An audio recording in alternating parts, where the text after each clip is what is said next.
Hello, and welcome back to Under Pink Skies. This is the third story in the By the Water series. And tonight, I want to ask you something before we begin. Have you ever thought about what the sea sounds like when no one is listening? Not what it sounds like to you, but what it sounds like on its own, in the dark, when the last person has gone home and the beach is empty and there is no one left to hear it. The answer, of course, is exactly the same. The sea makes the same sound whether anyone is there or not. It has been making that sound since long before there were ears to receive it. And it will be making it long after tonight, long after you have fallen asleep, long after this hour has become just another hour in the long sequence of hours. Tonight's story is built around that sound, around the idea that the sea does not need you to listen, and that there is something very restful in that. Before we begin, if this helps you sleep, a subscription means there'll always be somewhere to come back to. And when you wake, if you'd like to leave a comment, what time it is, or where in the world you're listening from, I'd love to know. Now, let yourself be still. The sea is already making its sound, whether you hear it or not.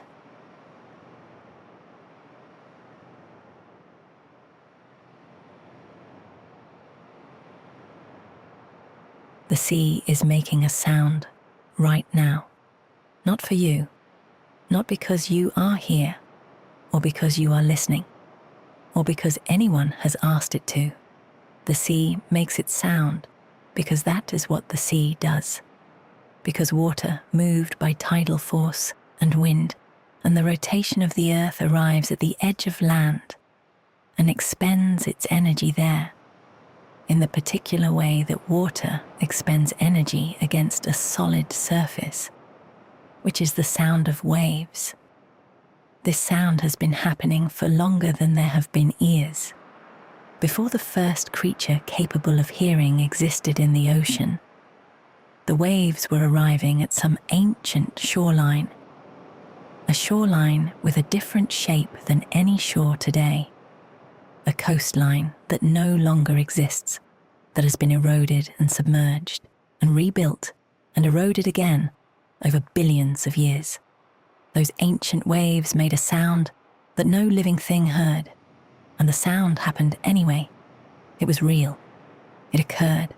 It moved through the air and arrived at nothing, and was no less a sound for that. The shore at night keeps its own time, not the time of clocks.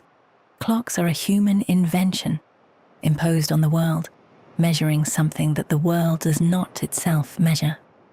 The shore keeps tidal time, the 12.5-hour cycle of advance and retreat, governed by the moon, unaffected by what hour the clock says it is.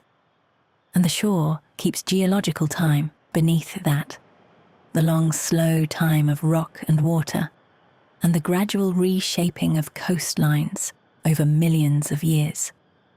You are visiting both of those time scales tonight. The tidal time is present in the sound. The waves that are slightly different now from how they were when you arrived. The tide having moved some distance in its cycle while you have been here. And the geological time is present in the rock beneath you. If there is rock, in the cliffs, if there are cliffs, in the particular shape of this coast, which is the result of millions of years of exactly the kind of thing that is happening tonight. The wave arrives. The rock receives it. The wave retreats. The rock is very slightly different than it was. That difference is invisible. It will take 1,000 years to accumulate into something noticeable. But it is real, and it is happening, and it is part of the long conversation between the sea and the land that has been going on since both of them existed. You are sitting in the middle of that conversation, and it is, in every sense, bigger than your day. The sea does not require an audience. This is one of the things about the sea that is worth sitting with on a night like this, when sleep is the direction you are moving in.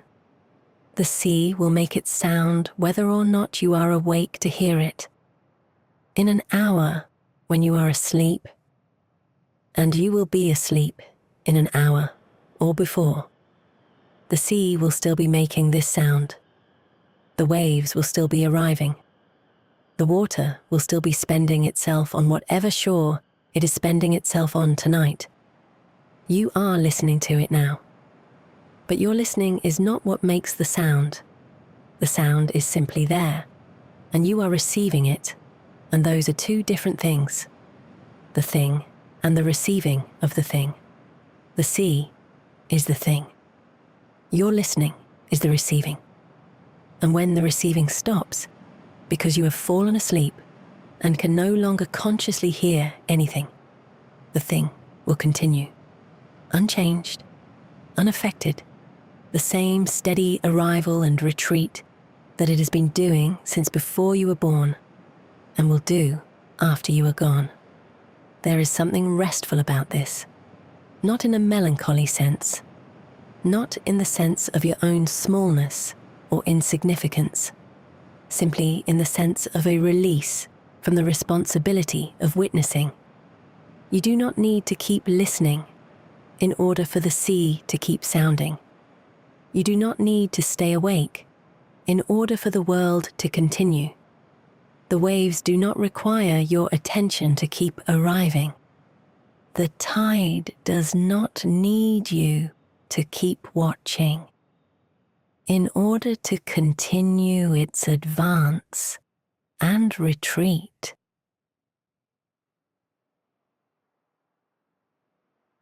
You can let go of the listening, and the sound will still be there. The waves have been arriving here tonight, regardless of whether you came. That is worth sitting with, just for a moment before you arrived, whenever that was, however you came to be in the position you are in now, whatever route the evening took to bring you here. The sea was already sounding. The waves were already arriving at whatever shore they are arriving at. The sound was already happening, already moving through the air, already doing the particular physical work that sound does, creating pressure waves in the atmosphere that radiate outward from their source in all directions until they dissipate or are absorbed. That sound was real before you heard it. It is real independent of your hearing it. And this is not a trivial distinction on a night when you are trying to sleep, because what it means is that the sound will continue when you stop hearing it. When the hearing becomes sleep hearing, which is a different thing, a kind of ambient registration without experience, the ears still open, but the mind no longer engaging with what comes through them. The sound will still be there.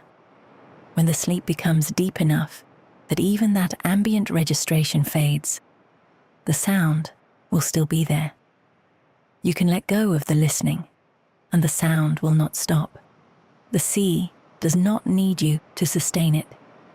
It sustains itself, as it always has, as it always will, on the long rhythm of tidal force and wind, and the ordinary physics of water meeting land.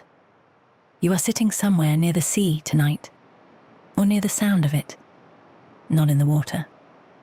On the land side, above the reach of the tide, on dry ground, on something solid and reliable, but close enough that the sound of the water is present, close enough that it has been filling the air around you since you arrived, close enough that by now you are not hearing it as a distinct sound, so much as inhabiting it as a quality of the place. The shore is empty. Not because you have arrived after everyone else has left, though that is true, simply because this is what a shore is at this hour. In the daytime, shores are full of people and dogs and children and towels and all the accumulated presence of people who have come to the sea, to use it, to look at it, to swim in it, to eat their sandwiches beside it and take photographs of it and go home with the taste of salt on their skin. But that is the daytime shore. The night shore is different. It belongs to itself. The people who come to it at night come quietly and do not stay long, as a rule. They come for the air or the dark or the sound, and they leave without leaving much trace. And when they have gone, the shore returns to what it is when no one is looking, a meeting of land and water, doing what it has always done, making the sound it has always made. You are the last person here tonight, and when you fall asleep, the shore will be empty again, and the sound will continue.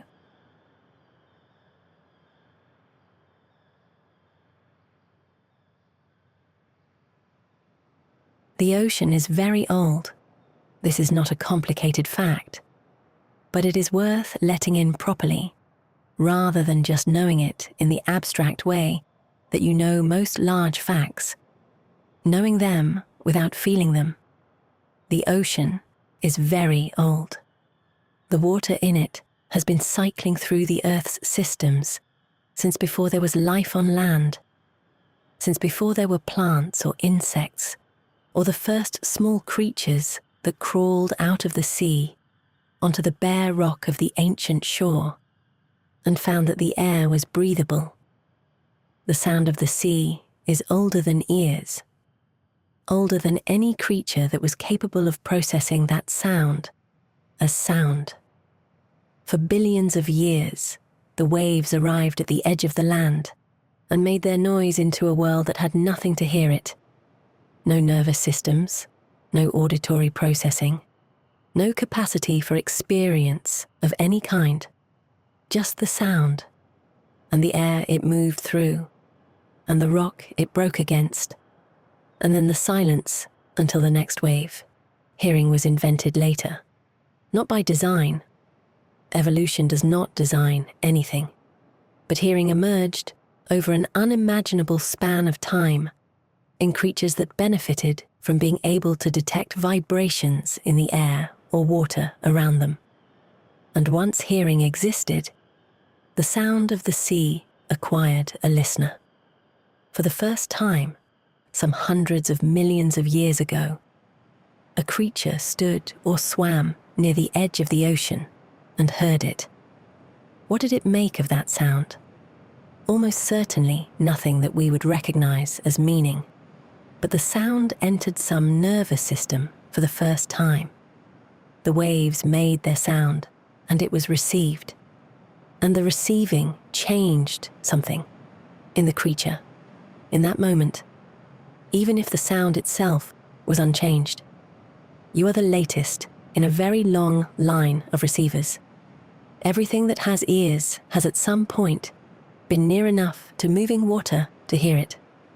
The sound of water is one of the first sounds that mammals can process, one of the sounds that registers as neutral or calming in most nervous systems, possibly because water was the original environment, the place where hearing first evolved, the context in which the ability to process sound first made itself useful.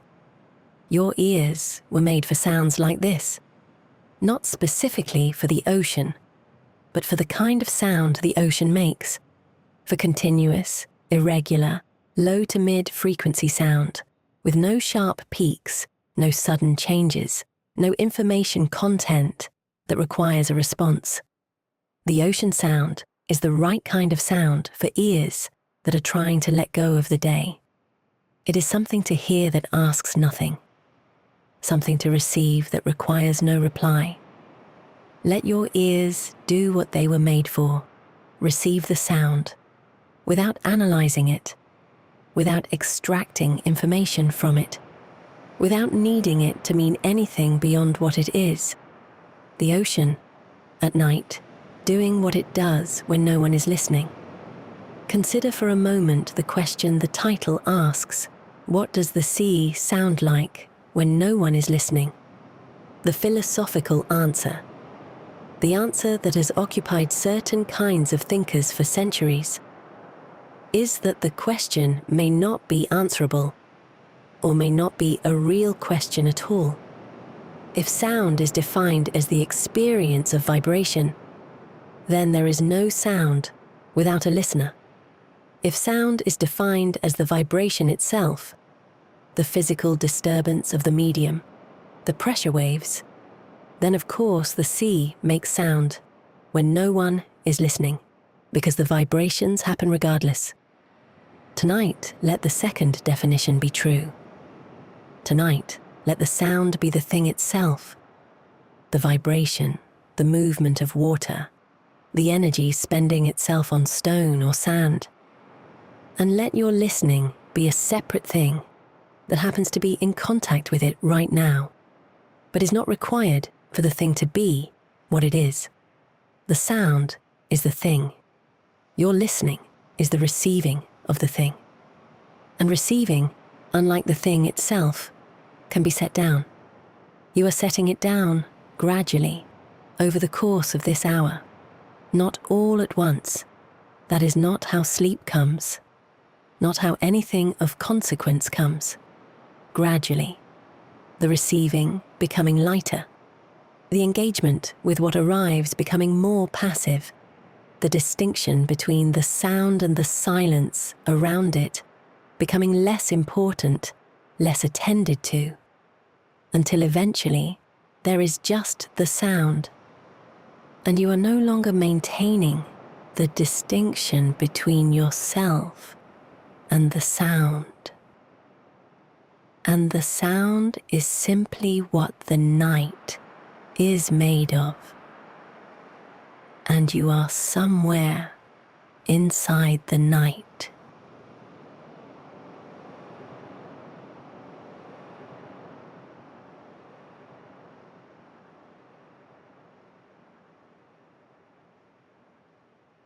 That is sleep. That is where you are going. The world is full of sounds tonight. In every city, every town, every inhabited place, sounds are happening. The sounds of people and machines, and the 10,000 activities of human life continuing through the night.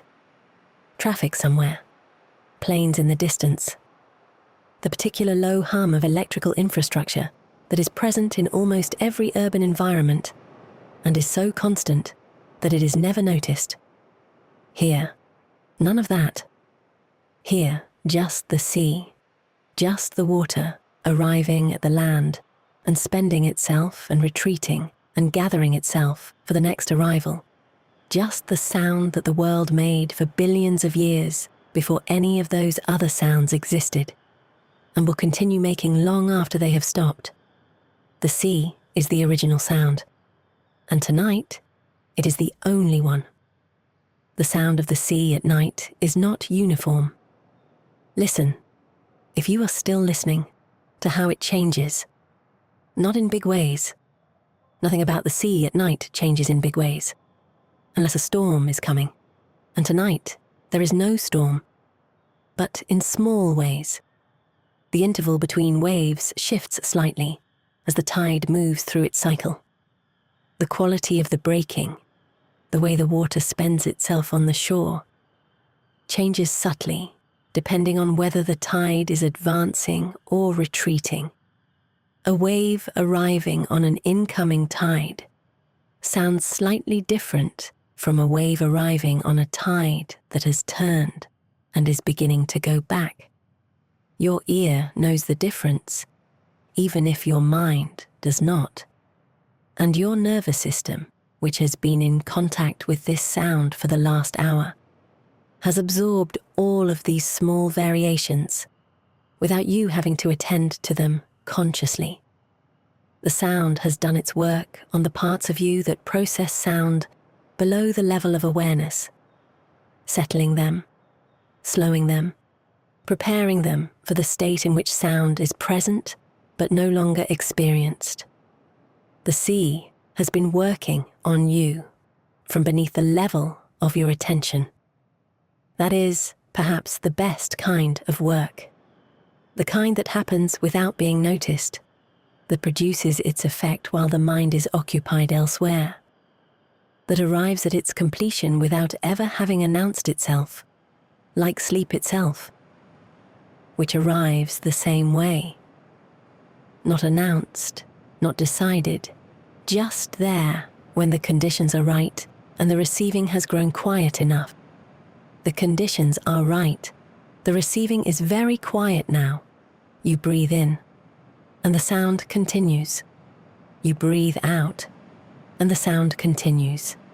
You close your eyes, or you have already closed them, and the sound continues.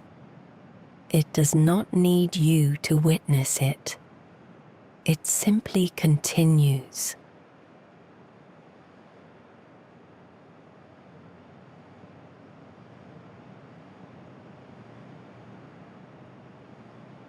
Think about what the shore will be when you are asleep. Not try to picture it. Just think about it in the way you think about things that are happening somewhere else while you are here. The shore will be there. The waves will be arriving in their steady sequence. The tide will be wherever it is in its cycle, advancing or retreating, doing its work without supervision. There will be no one on the shore. You will be asleep, and the people who were there during the day will have been gone for hours, and whoever else came in the evening will have gone home, and the shore will have returned to its default state, which is empty. The sand or the shingle or the rock, whichever kind of shore this is, will be there without anyone standing on it or walking across it or watching it. The water will arrive at the land, and there will be no one to receive it, and the sound will happen anyway, wave after wave, in the dark, unheard, or not quite unheard, because the sound does not require human ears to be received. There are other receivers. The cliff face receives the sound of the waves and absorbs some frequencies and reflects others. The beach itself receives the sound and responds to it physically. The shingle shifting, the sand compacting, the rock pools rippling in the wash of each wave's retreat. The air carries the sound inland, where it gradually dissipates into the broader soundscape of the night. The sea is heard by everything it touches, just not by any mind that notices the hearing. And that is fine. That is the ordinary state of things, that the world is full of sounds and surfaces, and the interactions between them, most of which happen without any consciousness present to register the fact. The sound of a wave on an empty beach at midnight is real. It occurs. It affects the air and the rock and the water and everything that those things are in contact with.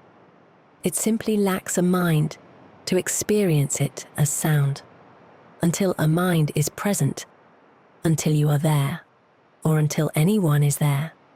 The wave is a physical event.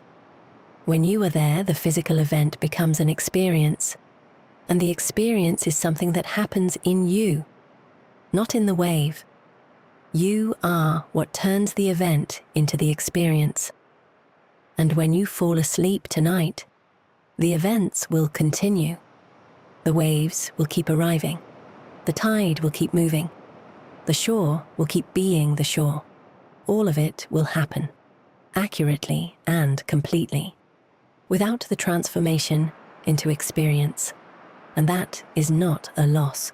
It is simply the ordinary state of things, restored. The wind, if there is wind tonight, carries the sound inland, not far. Sea sound loses its definition quickly as it moves away from the source. A few 100 meters from the shore, the sound of waves becomes something much softer, a low ambient presence at the edge of hearing, a quality of the air rather than a distinct sound. Further still, and it becomes inaudible, technically present, its vibrations still moving through the medium, but below the threshold of what ears can detect. But you are not far from the shore tonight. You are close enough that the sound is definite, textured, the individual waves still distinguishable within the continuous motion of the sea. Close enough that each arrival and retreat is its own small event, its own small sound, within the larger, unceasing sound of the whole. And the whole is very old. The ocean is a very old sound maker. It has been producing this particular category of sound, water against land, the breaking of wave energy on a solid surface, since the earth had oceans and land simultaneously, which is since approximately 4 billion years ago.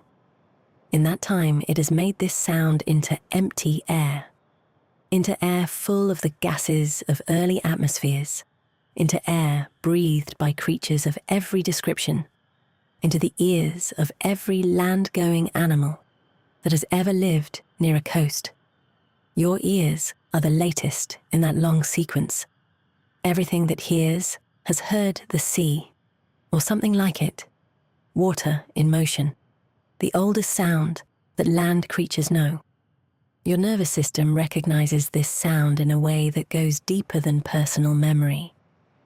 It is in the architecture of the ear itself, in the way certain frequencies are processed as calming, in the long evolutionary history of creatures for whom the sound of moving water meant safety, meant water available, meant survival. The sea is speaking a language your body understands, and your body is responding as it always responds to this language, with a quieting that the language has always induced.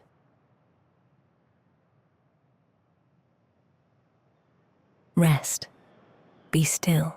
The water is near. You are safe. Your body has been settling through all of this. The thinking about the sea and the listening to the sea have been doing the same work in their different ways.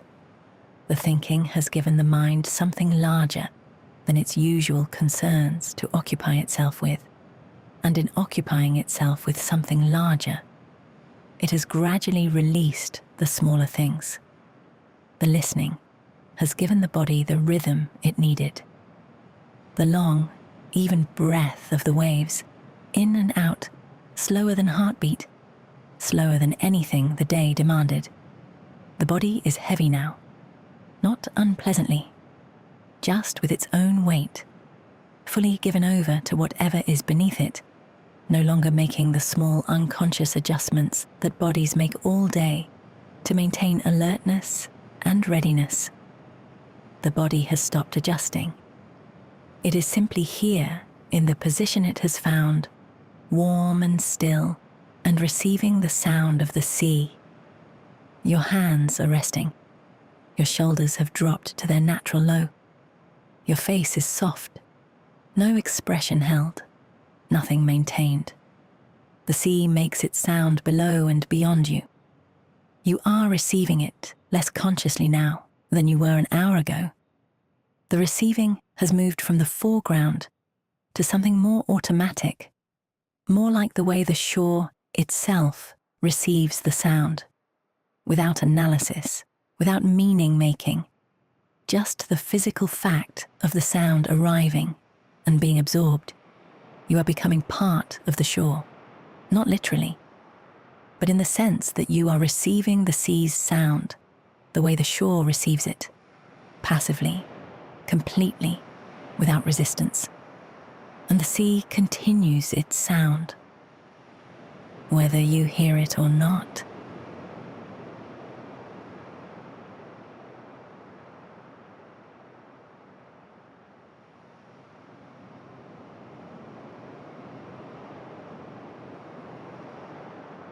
The sound of the sea is still there.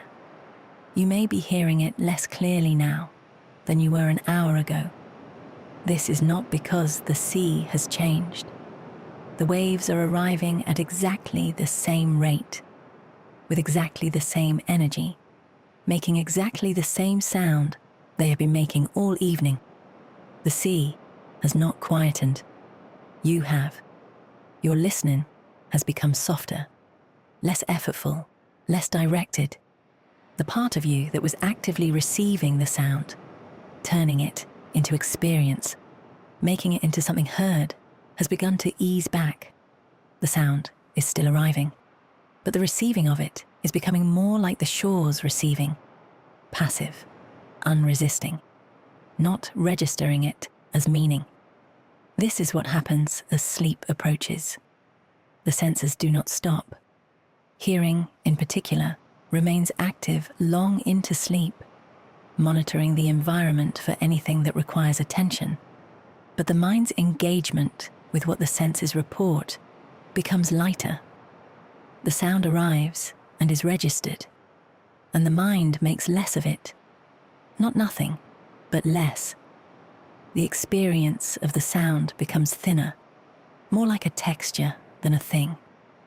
The sea is becoming a texture now, not a sequence of waves you are following, not a rhythm you are tracking, not a sound you are interpreting, just a quality of the air around you, a warmth in the silence, something that is present without requiring your engagement with it. Let it be that. You do not need to keep listening. You never needed to keep listening. The sound was always independent of your listening, and it will be independent of it now as your listening gently withdraws. The breath, very slow now, slower than the waves, almost, or the same speed, or moving in some correspondence with the waves that is not quite synchronized, but is close enough to feel like a rhythm. In, the wave arrives. Out, the wave retreats. The long pause, the space between one wave and the next, which is also the space between one breath and the next. In the pause, nothing. Just the quality of the night, just the cool sea air, just the particular dark of a coast with no lights, under whatever sky is there above you. The sea is making its sound, somewhere slightly further than it was. Or perhaps you are slightly further, drawn back from the waterline by the drift of the body towards sleep, which is always a movement inward, away from the edges of things. Sleep is inward. The sea is outward, vast and external, doing its ancient work on the surface of the world. And you are moving inward, as you always move inward when the day is done, away from the vast external world and toward the small interior one that sleep inhabits. The sound of the sea is still reaching you, faintly now, softly, as a texture rather than a sound, as a presence rather than a thing. It will be there when you are asleep, just as it was there before you were born, just as it will be there after. Go inward now. The sea will manage without you.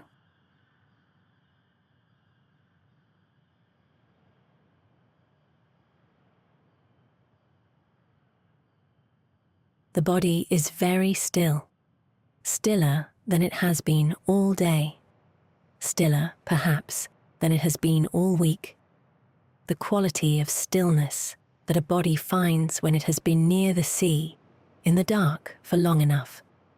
A particular heaviness, a settledness, as though the salt air has weight, and the weight has distributed itself through all the layers of the body. Begin at the surface, the skin, all of it, everywhere. Cool in the night air, or warm under covers. Either way, present. The boundary between you and the world. Right now, that boundary is very quiet, not receiving much, not sending much out, just existing, as skin exists, as the outermost layer of a body that is preparing to be unconscious, the muscles beneath. All of them, everywhere, at their minimum tension. The tension that remains in muscles even when they are resting. The tone that keeps the body from collapsing entirely is at its lowest point now. Everything is as loose as it can be, while still being held together. You are very nearly as close to complete physical rest as a living body gets.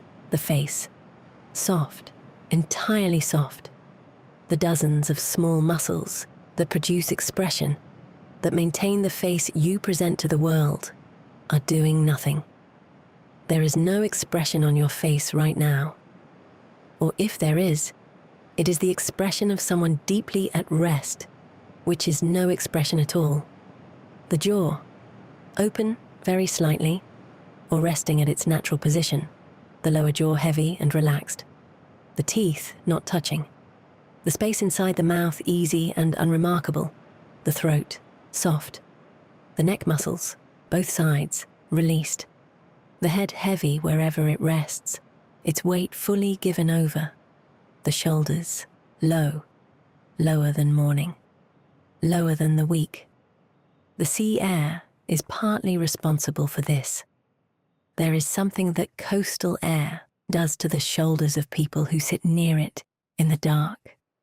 Something in the combination of the smell and the sound and the particular quality of the air that encourages the shoulders to find their true resting place.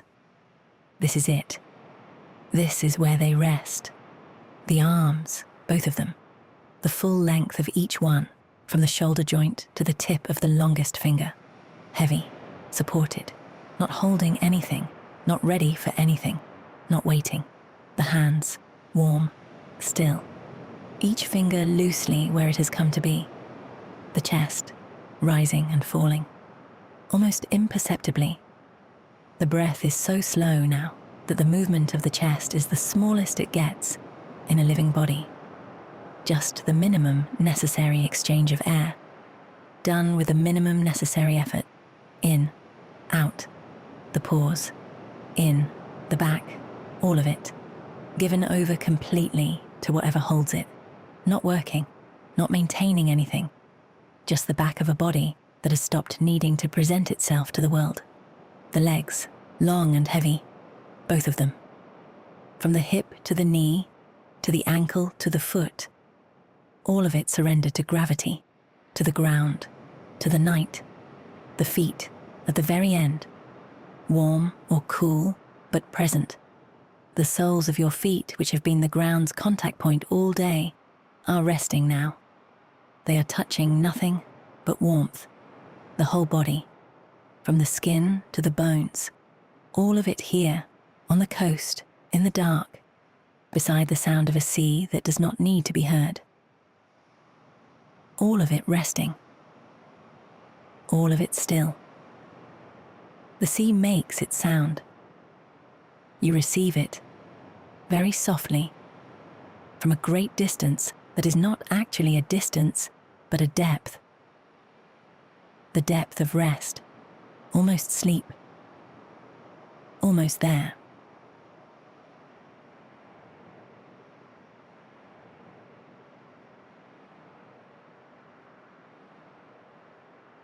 The sea is making its sound, right now, this moment, somewhere, on every coast, on every shoreline, on the edges of every ocean and sea and large body of water on the surface of this planet. Waves are arriving at land, spending themselves, retreating, all of it happening at once, all of it unhearing and unheard and entirely real. The sound that the sea makes when no one is listening is the same sound it makes when someone is. You know this now. You have been listening to it long enough to know that the sound does not change with your attention. It is not altered by being heard. It does not care whether it is received. It simply continues at the rate of whatever force is moving the water, in the shape of whatever coast is receiving it. Your listening has grown very faint. You may not be listening anymore, not in any active sense. The sound is still there, arriving. At whatever shore this sound belongs to, in the dark, in the late hours, with no one present to call it heard. Your breath is very slow. In, long pause. Out, longer pause. The sea breathes with you, or you breathe with the sea. It is difficult, at this depth, to know which. The body is still. The mind is quieter than it has been since this morning. Whatever the day contained is somewhere far behind you, on the other side of an hour of sea sound and still air, and the long, gradual release that a coast at night provides to anyone who stays long enough. You have stayed long enough. The sea made it sound. You heard some of it. And now the hearing is becoming something else, something softer than hearing, something that does not have a word, the state in which sound is present but no longer experienced, in which the waves arrive and the air receives them and nothing translates the fact into experience, the state of sleep, the sound the sea makes when no one is listening. You are almost no one now. Almost. In, out, the sea. Still there. Still making its sound. Whether you hear it or not, sleep.